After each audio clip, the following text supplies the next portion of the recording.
پانچوں نمازوں کی آپ امامت کرتے. امام حسین نماز پڑھا کے عشاء کی بیٹھے تھے جناب عبداللہ بن زبیر. عبداللہ بن زبیر کون تھے؟ یہ نبی پاک صلی اللہ علیہ وسلم کی پھوپھی پوتے تھے اور جناب صدیق اکبر کے نواسے تھے حضرت عبداللہ بن زبیر. اور جناب زبیر بن عوام عشرہ مبشرہ صحابی ہیں، ان کے بیٹے تھے. بہت زیرک آدمی تھے، یہ بھی امام حسین کے پاس بیٹھے تھے. عبداللہ ابن عباس بھی تھے جو حضور کے چچا کے بیٹے ہیں، اس امت کے پہلے مفسر ہیں قرآن پاک. یہ لوگ بیٹھے تھے تو ولید نے ایک بندہ بھیجا، اس نے آ کے کہا جناب آپ کو گورنر صاحب نے بلایا ہے.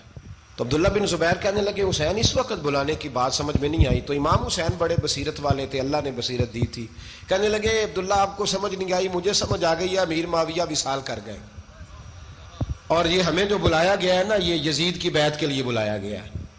تو کہا پھر آپ آدھی رات کو نہ جائیں، آپ کے لیے خطرہ ہوگا. تو امام حسین فرمانے لگے خطرہ حسین کو نہیں ہوتا. نہیں کہا پھر بھی آپ مہربانی کریں ذرا احتیاط سے جائیں. تو جناب عبداللہ ابن زبیر نے، عبداللہ ابن عباس نے 14 بندے نیزے دے کے تلواریں دے کے امام حسین کے ساتھ بھیجے اور کہا کہ امام حسین اگر اس نے کوئی غلط ملت بات کی نا، زبردستی بیعت کرنے کا کہا، تو آپ بس کوئی ایک بات اونچی آواز میں کر دینا، یہ سپاہی پیچھے آ جائیں گے. امام حسین ان 14 بندوں کو لے کے گورنر ہاؤس پہنچ گئے.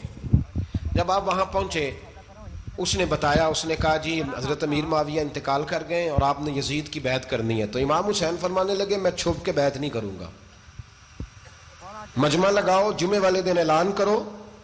جو طریقہ ہے حضرت ابوبکر صدیق کا، جو طریقہ ہے حضرت عمر فاروق کا، جو انداز حضرت عثمان غنی کا ہے، جو مولا علی کا ہے، سر عام اعلان کرو. اگر ساری دنیا یزید کی بیعت کرے گی تو میں بھی تیار ہوں. تم مجھ سے بیعت لے کے پھر لوگوں کو بتانا چاہتے ہو کہ حسین بیعت ہو کر رہے ہیں تو تم کیوں نہیں کر رہے؟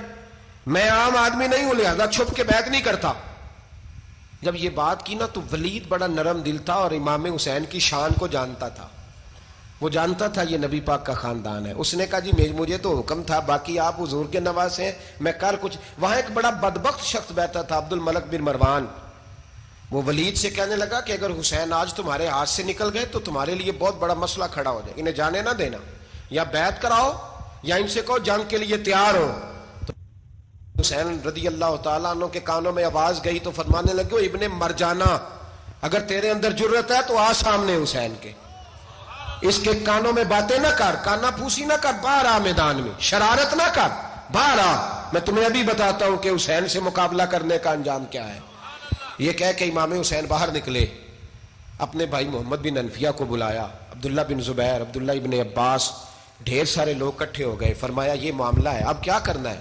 تو وہ کہنے لگے حضور وقت ابھی مناسب نہیں ہے، آپ اس طرح کریں یہاں رکے، ہم مکے سے، عراق سے، کوفے سے لوگوں کو بلاتے ہیں، یہاں ایک بڑی مجلس مشاورت قائم کرتے ہیں. امام حسین فرمانے لگے اگر تم مشاورت قائم کرو گے تو ولید اور عبد الملک بن مروان وہ تو جنگ کرنے کو تیار ہے. اور نبی پاک نے فرمایا ایک مینڈا ہوگا جس کی وجہ سے مدینے کی گلیوں میں لہو بہے گا. فرمانے لگے میں وہ بکرا، وہ مینڈا نہیں بننا چاہتا. کہا پھر آپ کیا کریں گے؟ تو امام حسین رو پڑے، فرمانے لگے میں مدینہ چھوڑ جاؤں گا لیکن مدینے کی حرمت پامال نہیں ہونے دوں گا. امام علی مقام آدھی رات کے وقت نکلے. سیدہ فاطمہ کا دروازہ ایک اس دن تھا جس دن حضرت مولا علی کوفے چلے گئے تھے اور دوبارہ آج تالا لگا جب امام حسین نکلے. آپ